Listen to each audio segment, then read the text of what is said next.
Doctor Yunus ও তারেকের বৈঠকে দুঃসংবাদ বললেন উপদেষ্টা পরিষদ।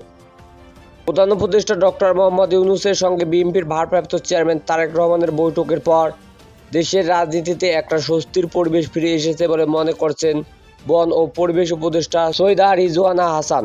রোববার 15 জুন ঈদের ছুটির পর প্রথম কর্মদিবসে সচিবালয়ে সাংবাদিকদের সঙ্গে আলাপকালে প্রশ্নের জবাবে উপদেষ্টা কথা বলেন।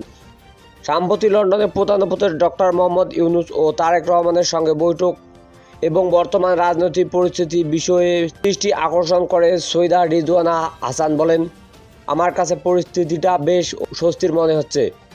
এখন রাজনৈতিক দলগুলো যার যার অবস্থান থেকে কথা বলবেন। রাজনৈতিক দলগুলো যদি কোনো কথা বলেন সেটা ওনারা প্রধান উপদেষ্টার সঙ্গে নিশ্চিত বলবেন। নির্বাচন নিয়ে সরকারের সঙ্গে বিএনপির এক ধরনের টানাটানি ছিল, সেটি অবসান হয়েছে কি না এমন প্রশ্নে তিনি বলেন, আসলে তেমন কিছু ছিল বলে তো মনে করি না।